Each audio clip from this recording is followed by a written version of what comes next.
Hey, this is Ernest Miller, the cat, baby. If you ain't watching me with Mike and Tyler count it out, you losing, you missing out on big time. This episode of Count It Out with Mike and Tyler is provided by Cottage Spring.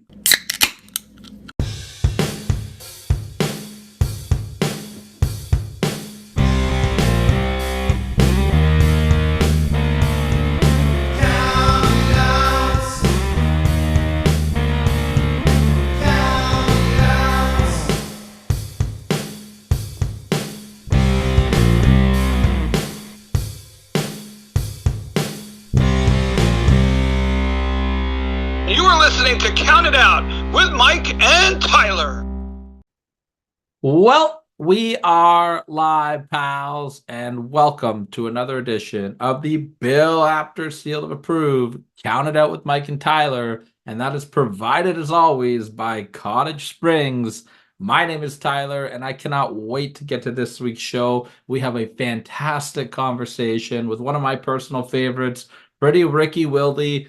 He is coming on. Brantford Wrestling is coming June the 7th. We're going to talk all about that. And then the very next day, June the 8th, make sure if you are in the Guelph, Ontario area, Diamond Dallas Page is bringing his DDPY yoga workshop to Guelph at, I believe, a 9 a.m. start time. You are not going to want to miss that if you're in the area. If you want to hear more about that, last week's episode with Diamond Dallas Page, we covered all of that. It was a great time.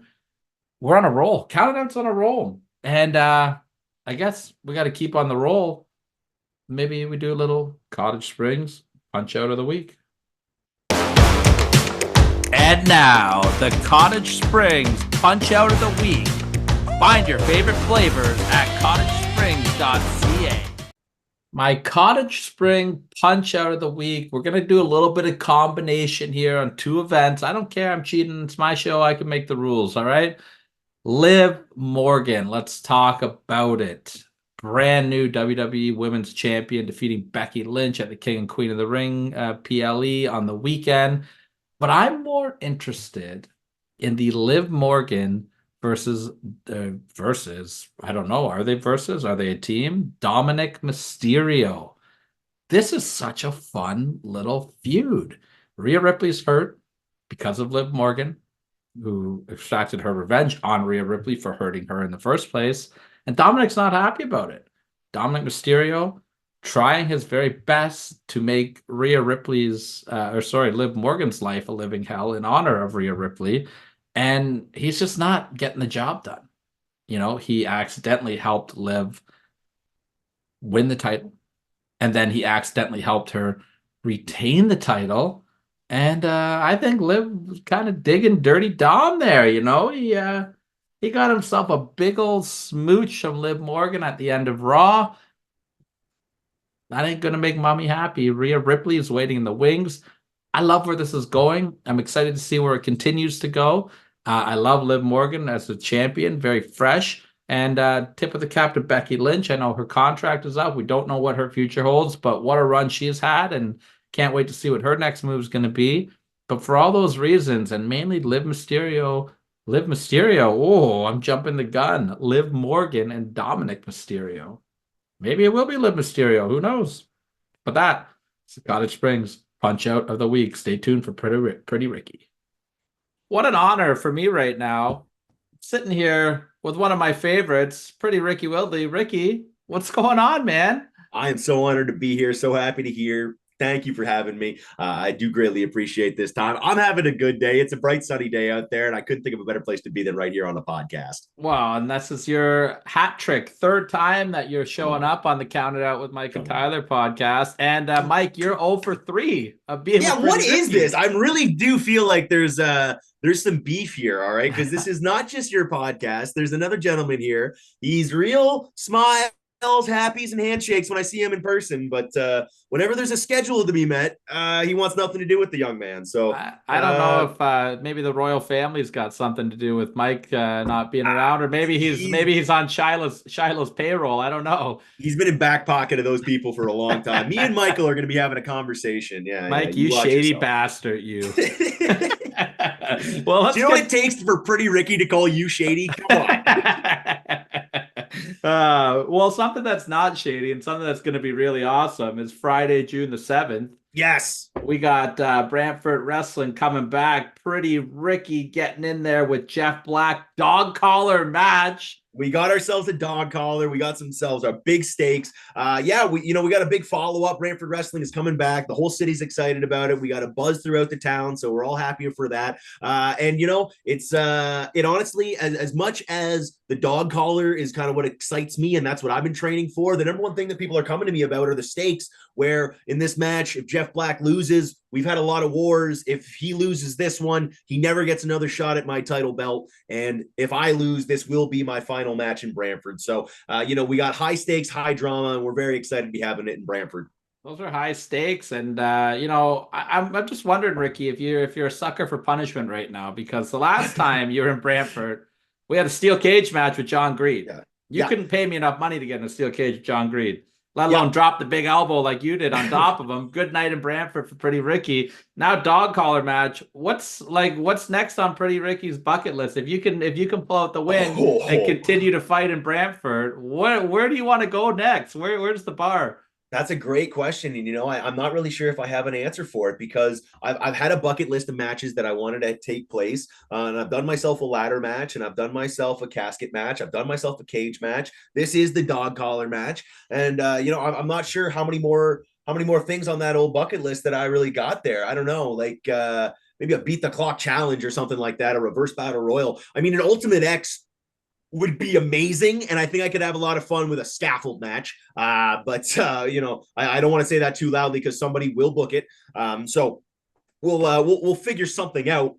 But the dog collar really is the last kind of thing on my list there of what I want. And Brantford Wrestling, they're too kind to me. I tell them I don't want to come in for a squash match. There are plenty of people, not trying to be rude, there are plenty of people in the local scene that they could bring in for a very low amount of money and who I could beat up in a matter of minutes, and we could all go home happy very quickly. The real reality is there. I know the level of respect, trust, love, adoration I get when I go into Brantford. It's unbelievable. I cannot understand the level of excitement that my crowd gives me when I come into Brantford. It is something that I am truly grateful for. And with that comes a big old responsibility, because I don't want to be a guy who's just going in there and sucking up the fun, So I got to put myself to a test, and Jeff Black really has been asking for it. So I put those pieces in front of Brantford Wrestling management. They kind of know I love dog collar matches, and to try to make me happy, they give me this moment, and that's where we find ourselves here.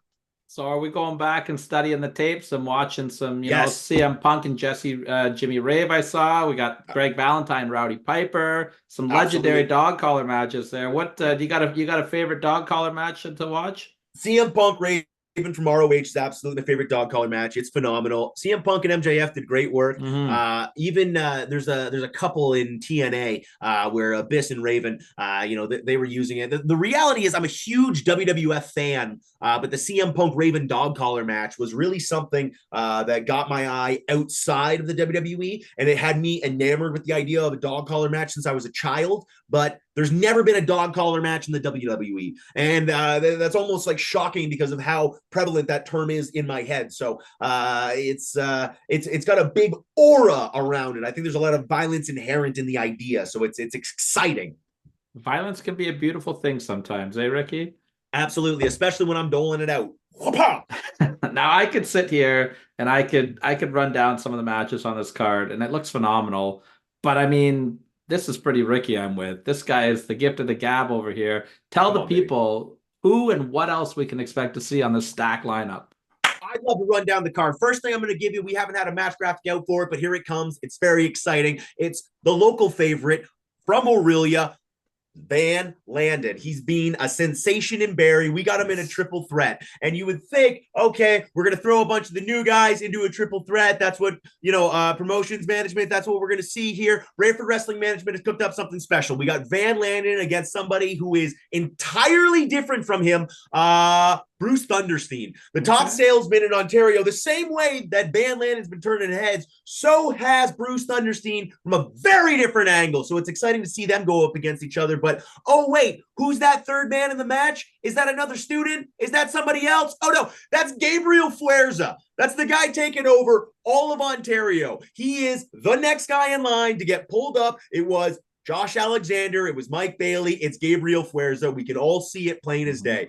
So that's incredible. We got Fuerza in there as the next guy, and he's going to be in that list. Moving on in our card, we got ourselves Stratos Fear coming back after a big break. Stratosphere, we're the guys, we're the promotion, we're the team that was able to entice him. You don't think Barry wanted him? You don't think Destiny wanted him? You don't think CWF wanted him? Everybody wants a piece of Stratos. We're the guys who enticed him enough to get him out of his chair. So we're very excited to have him back, how to pay him a whole bunch of money. And if I'm being honest, don't really like the guy. Last time I talked to him, it was in Brantford, and he knocked me out with a steel chair. So, yeah, me and him got beef. But it's very exciting to have him back because it's regardless of my personal feelings. I do recognize why Outlaw Scott Chase and the rest of Brantford Wrestling management made that decision. He's a hell of a talent. He's a hell of an athlete. He's a hell of a performer. So we're happy to have him. And he's going to be taking on Johnny DeLuca. I was just referencing Gabriel Fuerza. Fuerza has ascended and is about to be taken on. When he leaves, who will take Gabriel Fuerza's place? I'll tell you who took Josh Alexander's. It was Gabriel Fuerza. Who will take Gabriel Fuerza's place? Guesses? Guesses? Johnny's a good bet. It's Johnny DeLuca.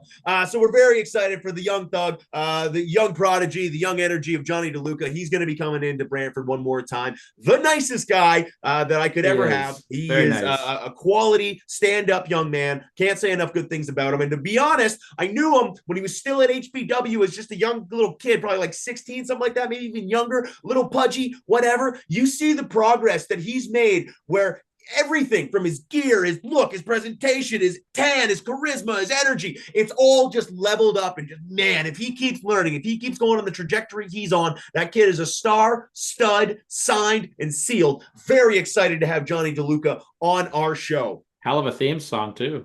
Hell of a theme song, hell of a crowd reaction.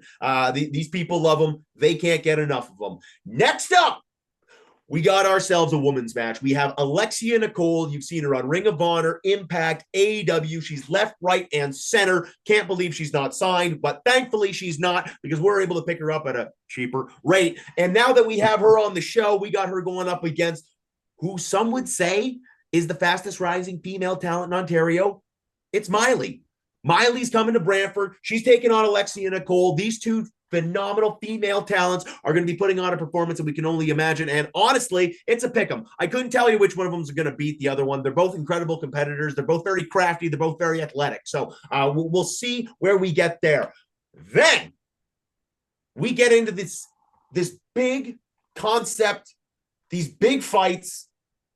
And I'll be honest, I got a sponsor here who I think a lot of. I got a sponsor who I think a lot of on all my matches. But this one in particular put a little bit more effort into the deal. And let me say, they wanted to see a slugfest. They wanted to see some big guys doing battle. They wanted to see professional wrestling. And I've lined up a buddy of mine, Bradford Montague. Lord knows I love him. I got in the ear of Brantford Wrestling Management and said, we got to have him high profile, have him in the moment. He's jacked. He's a stud. He's the beef man, Bradford Montague. We're very excited. And who did he get put up against? But Jesse V. Wow. Maybe the biggest, maybe the most athletic guy going on Ontario today. Very excited for these two hosses to be battling in and out and seeing which one is able to club the other harder. So if you're looking for just brutality, these are the guys. And then we have a number one contenders match. No graphic. This hasn't been released yet, but I'm saying it here. We got a number one contenders match with the Golden Gun, Mark Wheeler, who I definitely don't want to see come for the Brantford title, going up against, quite frankly, another guy who I don't want to see going up for the Brantford Wrestling title because these are both jacked athletic studs. It's Bryce Hanson. This is a first-time ever matchup, Mark Wheeler versus Bryce Hanson, and we are expecting big things over here in Brantford between these two in a hell of a number one contenders match, all to be capped off with our main event of the evening. That is the dog collar match. That is the Brantford Wrestling Championship match. That is the match that if Jeff loses, he will never get another shot at the belt. And if I lose, I never wrestle in Brantford. It is Jeff Black against Pretty Ricky in what feels like a hell of a final time. I'm blown away. This card, you close your eyes and pick a match, and any match can be the main event on this card. Ricky, where can people get tickets? Where can people follow along announcements? I'm so happy that you would ask. You can find all your tickets on Eventbrite. You can type in Brantford Wrestling. We'll be happy to find you. If you're having any trouble with that, you can message us on any social media, and we'll be glad to help. You can follow Brantford Wrestling at BTFD on all major social media platforms: YouTube, Facebook, Instagram, and Twitter, X, whatever. And you can follow myself, and you can send those same messages, and I'll respond and try to help you with Eventbrite regardless. My name is Pretty Ricky Wildy. You can find me at PROWILLDY. That's Pro Wildy. And thank you so much for the support, the time, and the love. I do appreciate it so much. I got to tell you, this is a humongous weekend in Ontario wrestling as well. Not only do we have Brantford Wrestling on Friday, June the 7th. Yes. The following day, Saturday, June the 8th, not only do we have Barrie Wrestling, Golden Glory Wrestling, 7. I will be there. I will be there as well. Looking forward to seeing you. Also that day, our guest last week, Diamond Dallas Page, is doing his DDP yoga work seminar in Guelph, Ontario, 9 o'clock in the morning. 9 o'clock in the morning. So listen to this. You got it in you. You can go see Pretty Ricky in Brantford on Friday night. Get up nice and early. Get down to Guelph, do some DDP yoga, and then jump in the car, hour and a half north, head up to Barrie Wrestling. I'll be there. Ricky will be there. It's my birthday weekend on top of that. So we're partying in Barrie. Come on. 40 years young this week, that weekend, Ricky. 40 years. Congratulations. That's awesome. I made it. So, that's hey, not yet. Well, we're close. I'm going to count my chickens before they hatch on this one because I'm feeling good. I got the DDP yoga going. I got Pretty Ricky energy going, and I look forward to Barrie Wrestling. I look forward to all the success that you're going to have in Brantford the night before. And I want to talk a little bit more about the world of Pretty Ricky and some fun things you're doing in some other areas. Please. Let's start a little bit of Destiny Wrestling. Yeah. Yeah. I've been tearing it up. I've been causing some problems. As much as we love having you up in Barrie and we get the big cheers in the crowd, you might be causing a little bit of problems down in Destiny there and ruffling a little bit of feathers, especially with that Warmack family. Warmack doesn't like me. He's not a fan. I mean, he did kiss his wife. I mean, she was begging for it. I did see the lust in her eyes, Miss Elizabeth style. I did see it. Stephanie Warmack, I am a friend of yours, but I mean, you were giving Ricky the look. Thank you. There's a real reality to the idea of energy. You know what I mean? People can say things without saying them. Steph was really giving me the twinkle, giving me a winkski. Ultimately, I think she kind of lunged in on me, and then I more like caught her. So just something to think about, really, when you're hearing stories. You want to make sure that you watch the videotape and really see that. She was being quite aggressive. She really was. She was definitely being flirtatious and aggressive would be the words that I would use for Steph Warmack. As for Kirk, big dumb guy are the words that I would say for this guy. Nice enough, admittedly, huge, looks great, but it's got a real problem with me. And generally, people who are intelligent and contributing to society don't have a problem with me because I'm a pretty good guy. Kirk Warmack, you're the odd man looking out, buddy. I don't know what to say. What can I say? Even your wife likes me. Anyways, we're not gonna get into it. For the record, also, Kirk and Stephanie, if you are listening to this, Mike was the one who told me that the lust was in your eyes. So that's all on Mike, not on Tyler. Tyler, Switzerland. He loves Ricky. He loves the Warmacks. I'm in a tough spot here, Thanks for the download also, if you're listening. Yeah. Absolutely. We appreciate that. Now let's talk a little bit about some of the work you're doing, though, Destiny. You're a very, very patriotic man there. Yes. A lot of love for our great country. Showing some support for not everybody's personal cup of tea. We don't need to get into that aspect of it, but you got the Mr. Trudeau on the flag there. How's the reception been from all our fellow Canadians on your support for Mr. Trudeau? It's a mixed bag, and that's why we have such a beautiful country. There are countries in this world where if you went into a public facility and you said that you were not a fan of the country, of the leadership, you would have some terrible, terrible things happen to you. And yet, we live in such a beautiful country that these people have the right to scream and yell about anything that they so please, including their political leanings. So what a glorious country that we have here. And I really am quite proud to be Canadian. So I'm quite happy to carry that flag on me. And Justin Trudeau is a prime example of characters, of leadership, I think he's a prime example of government.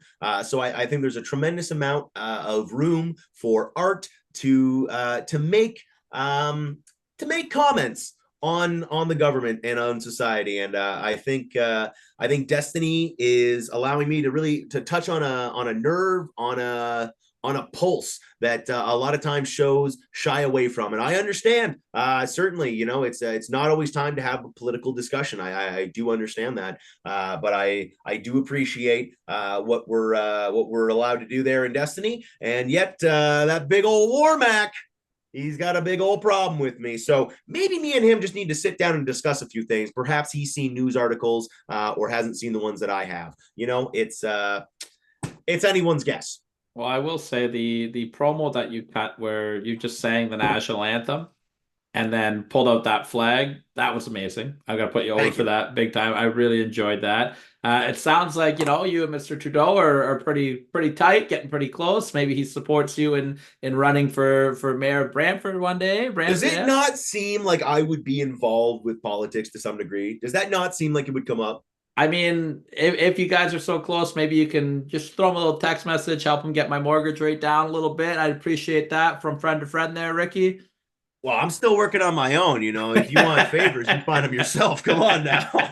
We know the rules. Hey, my plan very much is to climb up. I've become friends with Mayor Kevin Davis, with the former and current MPs Larry Brock and Dave Levac. My plan is that I've met the Ford family and I'm trying to get tighter in with the premier, and just trying to skip my Lou, my darling, all my way up to Parliament. And it does seem like Ricky walking around the backstages of Parliament just makes sense. I don't know. Maybe I'm crazy. Maybe I'm a conspiracy theorist, but I think it's apropos, personally. I mean, you had the mayor of Toronto following you around on CP24 there, right? Me and the mayor of Toronto were hanging out on CP24. Thank you for mentioning that. I do appreciate it. That was awesome. I had a huge pop. I'm a big fan of the Rib Fest. I wanted to get up to Vaughan there. I couldn't do it. Unfortunately, I had some family commitments on the weekend, but things happen. But I saw Pretty Ricky on CP24, and I was just like, man, it just felt so right. And I just liked how you noticed where to be. Yes. There's just that right spot, and there's Ricky with the belt and the big smile, and I was just dying. I was like, this is amazing. Thank you. I do appreciate that. Speaking of being places, though, is it true? I hear little birdies telling me that Rock Solid Wrestling is going to be on Pretty Ricky's horizon. Is this? Can we confirm that? I am so pumped up. I think it's June 1st. Maybe I'm wrong about that date. Don't quote me on that. Is it June 1st? I believe it is. Yes, I believe it's June 1st on the card. Cody Diener on the card. I'm so excited. I'm a big fan of Rock Solid. I love that place. I'm so happy to be being brought back. So it's always a ton of fun there. And I'm just too excited to be back in Collingwood. Yeah, I'm excited for that too. Great friend of the show, Adam Contant, is the ring announcer up there and does some work with Rock Solid Wrestling. So big shout out to Adam. He's probably looking forward to having you back up there. So I was doing some research, having you on the show here, Ricky, and I was listening to the interview you did with Brady there on The Law Live Audio Wrestling there, their little YouTube series they're doing. I was unaware that you had your foot in the door, did some WWE work. Did a little WWE work. I haven't tried to be too loud about it, but that was something that was done last year. It was a cool time. It was it's a little piece of the puzzle, and it honest to God, it's just a little bit of validity. You know what I mean? It's not about the money. It's really about just, okay, something is making sense enough that the right people are at least paying attention. It's because it can feel just 100 million miles away, and then to recognize I might actually be a little bit closer than you think it is an interesting feeling. Yeah, so I mean, and discuss what you want here. I won't push it too much because I know you said you're trying to keep it a little low key. But what was the day like for you? Did you get some good feedback from certain people? Any superstars? Did you get to work with anybody? Did you do anything on camera? What was? I didn't get to do anything on camera. I spent a good amount of time in catering. Heard it's world famous.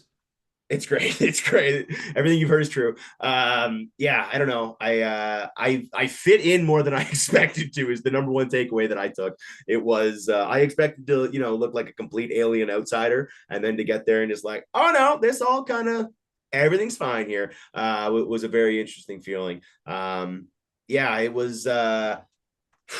In terms of fun, I don't know. It was fun when I got out because I could let my stomach unclench. It was perhaps one of the more anxious days of my life. Certainly the tryouts are just like a blur. My head hurts. I'm so focused and kind of gut wrenchy, you know what I mean? And honestly, that's very similar to what Brantford is. For those shows, it's I drink a lot of coffee. I don't know if I mentioned that or if it comes across, but when I walked into the tryout, I've never had this experience before in my life. But despite having drank 3 coffees, I had no buzz.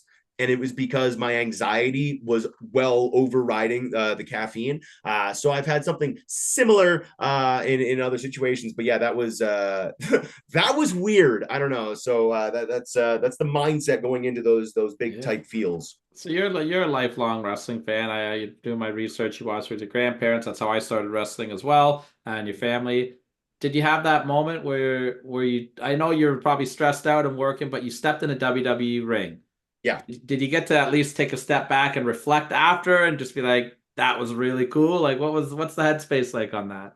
So I never got into the WWE ring. Still working on that, okay, piece by piece. But yeah, being backstage, kind of running through, I did definitely have that moment. I turned to Tomer Shalom at one point, and he thought I was a little ridiculous for saying it, and I don't know, maybe I do come across like it's so honest though. It's I shouldn't be here. I should be like out front of the Air Canada Center waiting and like buying a ticket. And the idea that I've been invited and paid to come here and be a part of this is beyond, this is the craziest thing in the world. I couldn't bring myself to bring out a camera or take photos because it just felt like I probably shouldn't do that. But a buddy of mine, Bradford, made the comment that I have an almost photographic memory with certain things. Like my first couple of probably years at Battle Arts, I so vividly remember that stuff. Things picked up and I kind of got blurry, but that day I do remember kind of beat for beat what everything was looking like, where everything was. I could tell you the colors of the jackets that were hanging up, and the same thing. It felt like, my jacket can hang up there. Oh, my closet looks like that. Because I don't know if it comes across. I got a lot of costumes, you know what I mean? So to see the kind of the materials and the colors, the differences inside of their wardrobe closet, I love that. And I felt like, again, it's not far off from what I'm working with. So it was pretty cool to see that. It was also cool that like sometimes you go to shows and like in the indie show and you can tell that it's more organized. There's more work been put into it. It's just like things know where they're supposed to be and people can understand it. To see the WWE level of that, where just everything made sense. It was just on such a grander scale, and it really dinged off of like, oh, this is what it's all supposed to kind of be like. You know what I mean? There's a section for everything, and it's crazy because there are shows done every month, right? So they have the same space.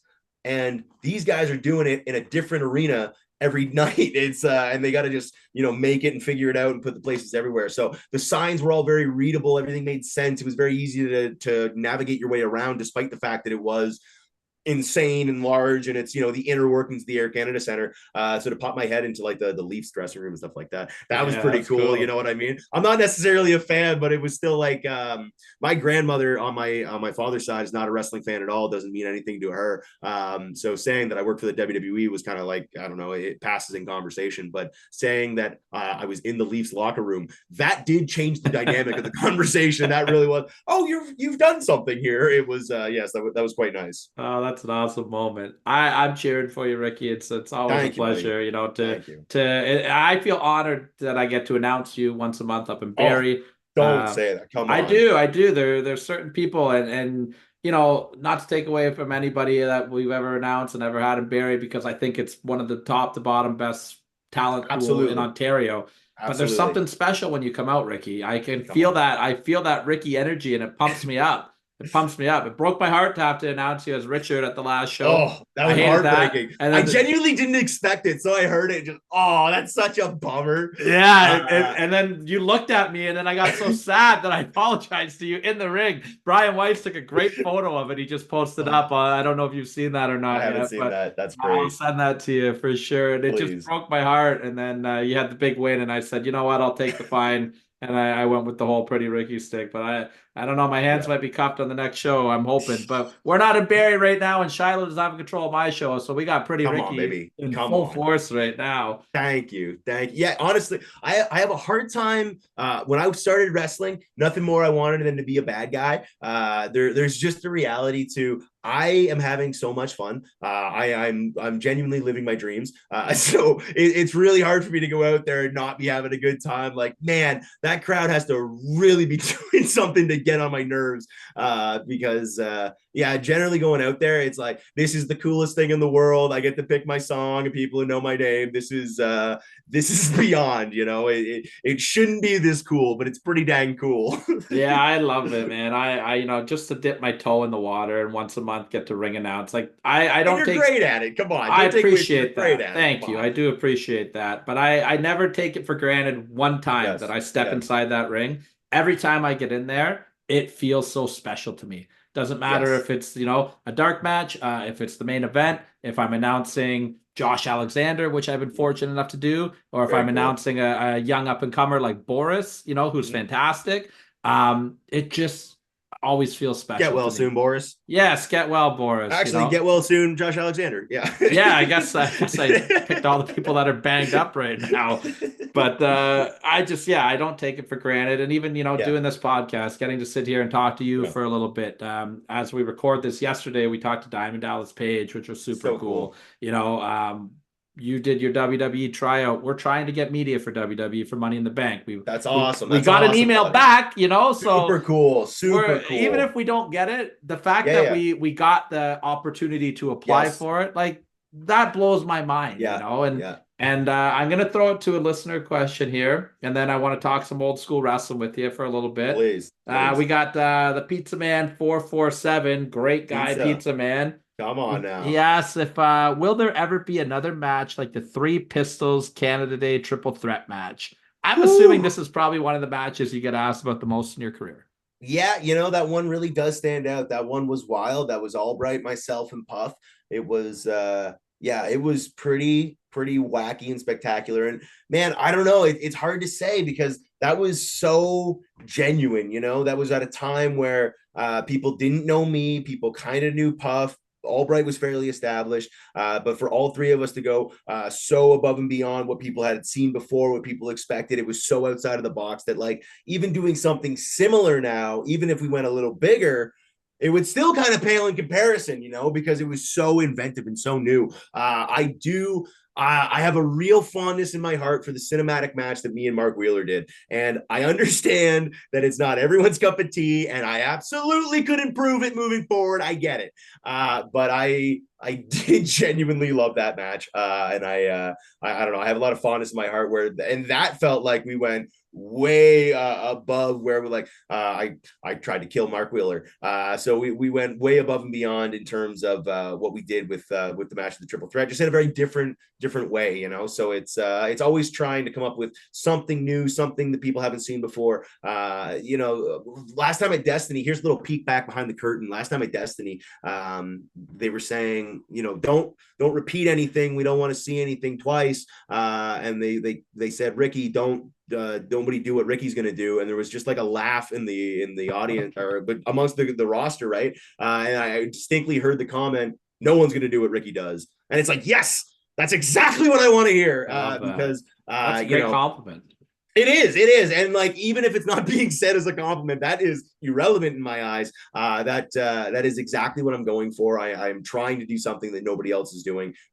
This is the first dog collar match in Brantford history. So we're doing things that people haven't done before. And that's why we're trying to, that's how we're trying to have a name for ourselves. And that really is the name of the game. It was only said to me recently, but if you're just repeating things that you saw on television, then it's like you're not adding to the art. And I am guilty as anyone as stealing from people previous. Like, there's no doubt about it. I've done it a lot. I'll do it more. But having that real emphasis, that real idea of trying to push things forward, trying to move the genre forward, however that can be. And I think people like Bray Wyatt and Roman Reigns are both great examples of people who have really pushed the genre forward, not necessarily in an athleticism standpoint, but from a character, from a storytelling standpoint. And those are big inspirations on me in terms of trying to do just that, and to leave my own mark on the wrestling business. The problem is there's such a high turnover, you know what I mean? But it does kind of just warm the cockles of my heart to know that there is potentially some young boy or girl out there seeing me do something silly on a show somewhere and saying to themselves maybe that maybe they have something to contribute to professional wrestling, and maybe it was something that I did in the ring that kind of got that gleam in their eyes. So it's an exciting possibility. Yeah, I'll tell you right now, my young nephew, I believe 3 or 4 years old, he is a big Pretty Ricky fan. He saw you for the first time the last Barrie Wrestling show, and I got a message today saying that he's super excited to see you and Van Landen at the next show. That's awesome. So, That's awesome. We'll have to come and get him to say hello to you. Please do. Van Landen, what a great young little baby face he's become, you know? Yeah, he's the reason I have no voice for days after Barrie Wrestling. My God.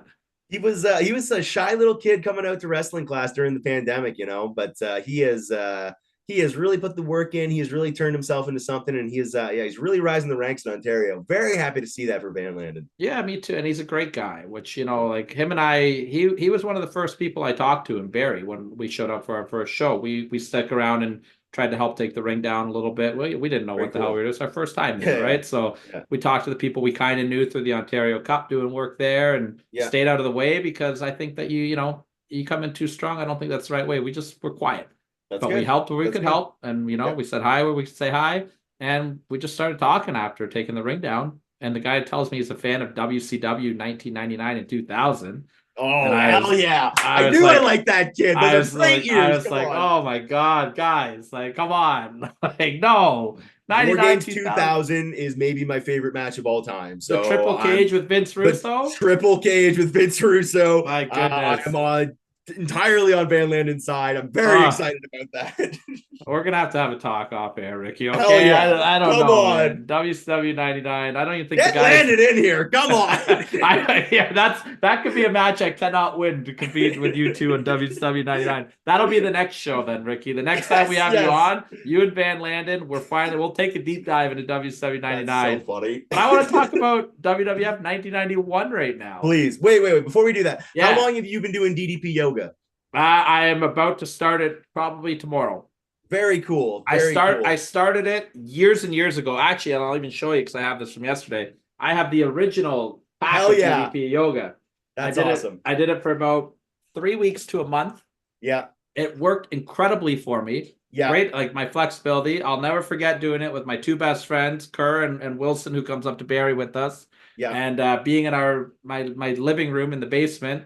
And we were all down doing the downward dog stretch, and my mom walked in. No idea that they were going to be over doing yoga. She's like, what the hell are you guys doing? But it's incredible, and I need to get back on it. I want to get my cardio going a little better. I'm getting a little bit of a spare tire there. My back's starting to get old, getting sore. So I think this is the best way to do it. I'm getting married at the end of the year, so gonna try to get DDP yoga to thin down on the old barrel there. Well, that's awesome. I have to throw this out there. When I was 19 years old, I was pretty overweight. I started doing DDP yoga. I lost a tremendous amount of weight. It also told me like how to eat, how to get my diet right. And I started just following that exact package that you have. I have it here. And I just started following that like prescriptively. Within a couple of months, I had lost a ridiculous amount of weight. When I walked into Christmas dinner with my family who hadn't seen me in a bit, they thought I was a ghost. It was it was a very weird moment. So if I didn't do DDP yoga, I wouldn't have got onto the U of T wrestling team. If I didn't get through that training, I wouldn't have won the scholarship to Battle Arts, and I wouldn't be who I am and where I am now. Wow. So I have a lot of faith with DDP yoga. I put a lot of credit to DDP yoga. It's a tremendous product. There you go. You just gave me a reel to tag DDP in now, too. Please. That's awesome, man. Okay, so I got to talk to you about I've been dying to do this for about 2 years with you now. We always just like, I feel like it's like a running thing. Ricky, we got to talk about WF 1991. So I would like to assume that I am older than you are. I'm turning 40 this year. I think I'm pretty much the old guy around the area. I look How 45, but I understand. Yes. how is it though that you are a fan of WWF the year 1991? Where did this come from for you? Because this is a random year. It's a pretty random year. So I have SummerSlam 91 on VHS that was recorded off of, pay-per-view at the time. It was certainly not paid for. And that's just been in my house since I was born.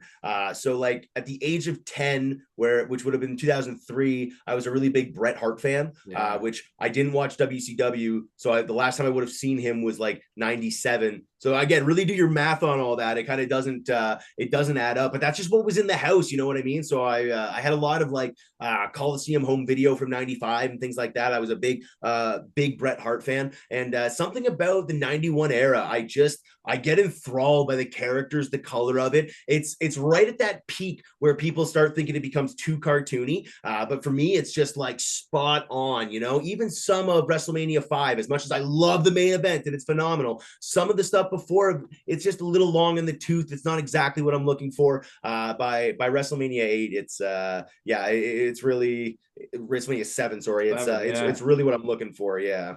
I have these awful memories of WrestleMania 7, and then I go back and like most people do. but if you look at it though, like there's about 3 or 4 incredible matches on that pay-per-view. Like the opening match, the Rockers and the Faces of Fear, Ming and Barbarian, that is one of the most underrated WrestleMania openers ever. Those guys kill it, right? There's a reason Shawn Michaels is put in that position. He's still the same Shawn Michaels at that age. You know what I mean? It's the growth. It's a phenomenal era that people don't put nearly enough credit into. That match specifically is fantastic. If that show came out now with the internet and the culture that we have now, people would be loving it. They would be excited about it. And it's prior to the scramble. So it's still just those 4 guys, but they're able to have that kind of a match. And especially with, Barbarian, these aren't guys who are considered like,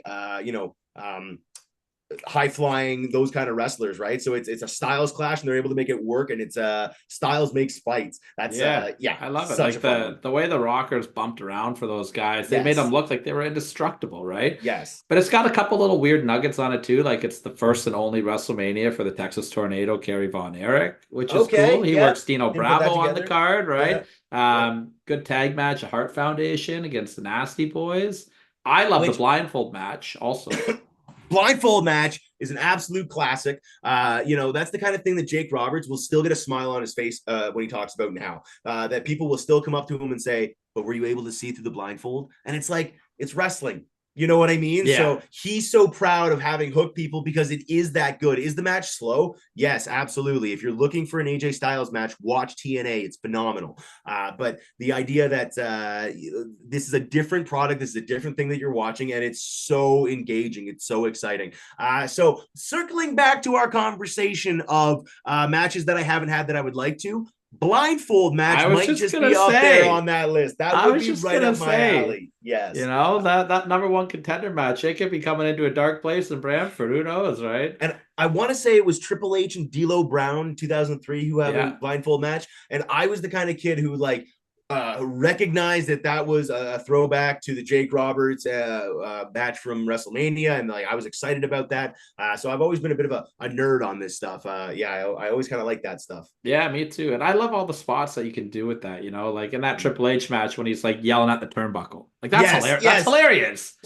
Classic stuff. And you mentioned it. Oh, the match is slow. Okay, the match is slow. Well, guess what? It got probably the biggest reaction out of almost any match on the entire night. They had the crowd in the palm of their hand. Jake and Rick Martel was such a genius in it because he's sitting there thinking that the crowd is helping him.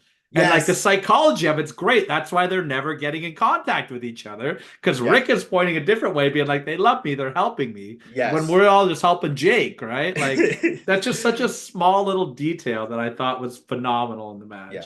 You start watching all the movements, how like specific everything is, how aggressive Jake Roberts is when he's not making contact with anything. You know what I mean? And it's one step and it's so deliberate. It's so intense. It's oh God, just fantastic stuff. Same thing. You look at SummerSlam 91 and the only real like stipulation match is there's a kind of a no DQ match, a bit of a street fight with the Nasty Boys and the Legion of Doom, whatever. But for the most part, it's the jailhouse match. Yeah, the big boss man and the mountain. And I love it. And the crowd loves it. And it's in New York. It's in Madison Square Garden. And these people are all on board. I understand that it's for kids. So is wrestling now, okay? Mm-hmm. But if you look at the audience, it's not all kids. It's families, it's adults, and they're all excited about it. They're all in on it. And it's, the Mountie getting taken away by police. And I love it. I think it's fantastic. See, and that card is a perfect example of what I think professional wrestling should be. Yes. Because you have your funny stuff like that. You have your war, like you said, with LOD and the Nasty Boys. You have one of the greatest wrestling matches in the history of the business with Bret and Perfect. You have a wedding. Gross. You have Sid and Hogan and Warrior and Slaughter and doing whatever the hell they were doing. Like, hell of a main event. Yeah. I love that match. Yeah. It's fun, right? And, that was the last time we saw the Warrior for a little while. But to me, I want to circle back to Jake the Snake. I think he's the MVP of 1991. I'm willing to agree crazy with stuff. Because if you look to the end of that year, SummerSlam 91, got the Cobra at the wedding. Yeah. Right? And then phenomenal moment. King Cobra biting the Macho Man. Yes. That is you could put that on TV today. People would lose it. It's the craziest thing. It's still too graphic. It's still too graphic. When I watched that live as it happened, because You're so lucky. I bless. I used to have to leave the room though. When it would be the funeral parlor with Paul Bearer. Okay. I would get too scared and I have to leave the room. I was in grade 2, right? Yeah. I'd be at my great grandmother's house and I'd run into my room and tell me when he's off. And when they brought that snake out, they put the giant X on the it was crazy. I was terrified. And Jake the Snake, terrifying. So I'm going to say that The Undertaker is maybe one of the biggest inspirations for my career. I've been a big Undertaker fan pretty well my entire life. My earliest memories involve a reoccurring dream where the Undertaker would chase me around a big house and then I would hide under a table, and right before he caught me, I would wake up. That was something that, like, the last time that happened, I was like 18. So it's he's a big force on me. But like one of my first memories, I was like 4 years old. It was WWE or WWF Breakdown in Hamilton, the Cops Coliseum. And I went out to the merch stand with my dad. As we're walking back, the lights go out because the Undertaker is making his entrance, and I am like as scared as I've ever been in my life. So that's just the power of those characters, of that essence. You know what I mean? Like, obviously I'm safe. I'm so far away from anything that's happening. My dad's got me by the hand. I am just horrified though, because of who that person is and that character that's being performed. So the idea that the funeral parlor was freaking you out, I got all the sympathy in the world for it. Yeah, I completely understand. You just triggered two memories that I've suppressed down for a long time as well, because you mentioned your reoccurring dream. I'm going to tell you mine in a minute, but in the mid 90s, the WWF used to run shows at the Newmarket Recreational Complex. Okay. And Paul Bearer and The Undertaker fought Kama in a casket match in one of them. Okay. And I remember where I was sitting. Wait, sorry, Kama or Kamala? Kama. Okay, very cool. Kamala, he did fight also. You know what's crazy? Yeah. I watched Ric Flair and the Macho Man fight in Newmarket at the Rec Complex in 1992. Unbelievable. In 1992. That's unbelievable. It blew my mind. It's the only time I've ever seen Macho Man live in my entire life. 1992 at the Newmarket Rec Complex. You're so lucky. That's amazing. But at this show, Paul Bearer was sitting in the stands far away, and you had free reign to go wherever you wanted. It's the Newmarket Complex, right? Yeah. So I walked over to Paul Bearer, and he was with Henry Godwin and Savio Vega. Mm. And I was like, Paul Bearer, and he was in full Paul Bearer character, and he yelled at me, "Go sit down, kid!" Scared the shit out of me. I ran away. I was like, "I'm out of here, man!" Paul Bearer just yelled at me. That's so cool. My reoccurring dream that I had is very similar to yours, but you have to replace the Undertaker with Zeus from No Holds Barred. And I'm in an alleyway, but there's a diner attached to it, and it's just like two like push doors. It's like a circle, and he's just chasing me in this circle, and I just don't run away. I just get chased by Zeus. That's my reoccurring dream that you. I bet you could dug like up. map out our how old we were and what television episode we saw that specifically triggered that moment and made those connections in our head. That's so funny. I blame my mother for that when she took me to see No Holds Barred in theater at about 5. I was 5 or 6 Okay. years old, so Zeus was a little scary for a 6-year-old, Yeah. beating up a drunk Stan Hansen in the bar and No Holds Barred, right? So I never saw No Holds Barred. I'm a little bit younger than that, so I only watched it as a cynical teenager. And I'll give you all the sympathy in the world on the Undertaker. Zeus, I'm gonna hold back a little bit. That's I mean, put yourself to be 5 years old Fair and see enough. Zeus, right? Fair enough, I yeah. got to grow up being scared of both of them. So, Yeah. you know what I mean? But now, like, you watch No Holds Barred, it's the Dookie movie, and it's hilarious. Yeah, but, exactly. 5 years old, I'm seeing my hero Hulk Hogan getting crushed by this Zeus guy, and his brothers beat up in the hospital. I was devastated for Battle of the Tough Guys. poor Randy's Love Battle it. of the Tough Guys. Yeah, absolutely. So funny. Absolutely. I want to talk about another funny moment in 1991, and then I want to ask you what some of your favorite moments are. Please. Earthquake squishing Damien the Snake. Yes. The bag full of hot dogs. Oh my God. That's such a good year. Such a good year. And that's Jake again. Yeah.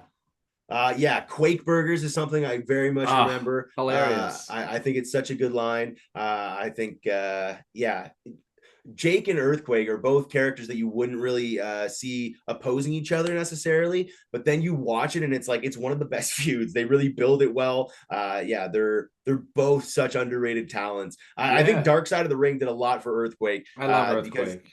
Love Earthquake, but you don't really appreciate him until you kind of have that retrospect and you look back and it's like, oh yeah, he is one of those foundational characters who I very much like, just iconic. Remember, he had to be there. That like the Earthquake Hasbro is so necessary for the collection. It's he's such a memorable character. And again, it's a short little run on television. You know what I mean? It's not too many years before it's off. And once it's like even onto Monday Night Raw, he doesn't look quite the same on that show. Something looks off. It's just those couple of years, but it's such an indelible imprint on the kids' childhood. And I really do think it's things like the Quake burgers, seeing the pain on Jake's face when that's going on. He sells it just like bag.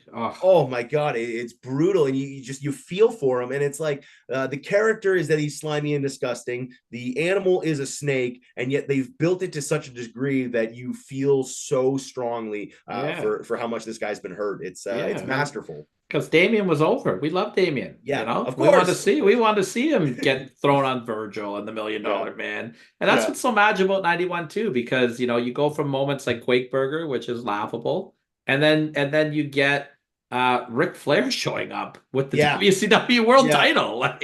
Crazy stuff. What's the moments that stand out for you? Do you have matches that you like? Like what's your go-to 1991? It's SummerSlam 91. That's the one I get hooked on. It's phenomenal. It's it might be the best card that WWE's ever produced, and I don't know if people agree with me online with that one or not. But again, I so love the Ultimate Warrior Hulk Hogan tag team promo and that match, as well as loving Bret Hart versus Mr. Perfect. They are radically different products, but I love both of those so much, and equally probably. The moment that really stands out to me, it's Virgil turning on the $1 Million Man. Amazing, and right? It's unbelievable. He wins the $1 Million title. What a pop! Oh, it's great. The whole story builds perfectly. The actual turn of Virgil is phenomenal. I guess, Macho Man asking Miss Elizabeth to marry her is also like a great moment, but Virgil turning on the $1 Million Man, the setup for that match is awesome. I absolutely love it. The actual match is great. Hot Rod on the call. I love Hot Rod. Sells it so wonderful. Those two hugging and screaming at the end of it. I love that moment. Like, I'm getting goosebumps thinking about it. He's got the $1 Million title. It is such a shame where Virgil goes from there, because he's set up. He should be the man. Maybe it's the red striped tights. I don't know. But all the faith in the world in Virgil at that moment. I would have put him in the title contention, baby. He was there. It was awesome. Yeah. I mean, he was believable at that point. And he had the music, that little like, I don't know, the ice cream music. I don't know what it was, but it's phenomenal. I love ice cream Virgil. Pants too. Yeah. I mean, maybe bit of a Candyman thing going on. I don't know what's that about. A little bit. Royal Rumble 91, Rockers, Orient Express. I'm a tag team guy. Like, Yeah. I don't even think words need to be said about No. how great that match is. But Yeah. I mean, yeah, 91, Ricky, like, I can't say any more about it. It's phenomenal. Phenomenal. Leave comments if you're yeah. listening to this. What did you like about WWF 1991? Tell me your favorite match or moment. I'll watch it. Leave it in the comments. Yeah, I'm looking for any excuse to watch old school wrestling. So I pass it off to the fiance. Oh, it's podcast research, hon. We gotta watch Virgil and Nails from SummerSlam this year. I guess that was 92, but whatever. But the whole era, it's phenomenal. I love all those characters. Yeah, they're just right for me. Even the introduction of Doink, I think it's the Repo Man. Once I hit the Repo Man and like Kona Crush is when I start to kind of, all right, we're getting a little too much here. But anything before that, and honestly, even as a cynic, I do love those characters as well. But yeah, everything just before that, the Ric Flair era of WWE, I love it. It's great. It's so fun. Like that, it's like the prequel to the New Generation. That weird little gap in between. It's not Hulkamania anymore, and it's not New Generation. It's the hidden gem. It's a lost little diamond in the rough with some phenomenal stuff and some great pay-per-views. I mean, some of the most legendary matches in company history take place during those periods. Yeah, and they're still doing infrequent pay-per-views. You know, it's still really just the pillars. Special. So, yeah, exactly. Like built. We're spoiled now because we put on Monday Night Raw and it's like, oh, Gunter's fighting Jey Uso. That's an amazing match. Yeah, exactly. That's amazing. When I was growing up, and it would be like, next week on Superstars, Greg the Hammer Valentine is facing the Mountie. And I'm like, holy shit. Yeah. Like, these two guys are fighting on TV. Like, it blew my mind because we would never get those Superstar versus Superstar matches ever on TV. Maybe once a month. Like, that's so cool. Yeah, and just what a different perspective you would have on the product. You know what I mean? How it would be such a different presentation than what we currently have. Yeah, and you know what? I will say I love being a wrestling fan. I love professional wrestling. I've loved this conversation with you. I hope that you love your evening on June the 7th. Absolutely, absolutely. I hope that we see you on June the 8th and that you are not dog-collared, shredded. Yeah, you and me both, my friends. I'd like to announce you coming down the aisle there. So give the people one more time, Ricky. This was a blast talking about WWF 1991, but we want to hear about Brantford Wrestling one more time before we take it home. Thank you so much for having me. I really do appreciate this time. If you're listening to this, you can follow me at Pro Wildy, PROWILLDY, and you can come check out Brantford Wrestling. It's our big event. We're returning to our fair city. We're very excited for it. We're putting all our energy into this one. So it's shaping up to be huge. It's on Friday, June 7th. You can find tickets on Eventbrite. You can follow us at BTFD Wrestling on all social media platforms, or you can message me if you're trying to find it and can't do that. I'm always glad to help. So please do reach out. And Barry Wrestling on June 8th, the Saturday. That will be incredible as well. I will hopefully not have rings around my neck from a dog collar match. So my knee's a little busted, and we'll hopefully I'll be walking by that time too. So we'll see. I got all the faith in the world that you're going to come out victorious in your dog collar match and then on to the blindfold match. Yes. Brantford Wrestling getting crazy. Ricky, this was a pleasure. On behalf of Brantford Wrestling, on behalf of Pretty Ricky, on behalf of Jake the Snake and all of 1991 WWF, you have been counted out.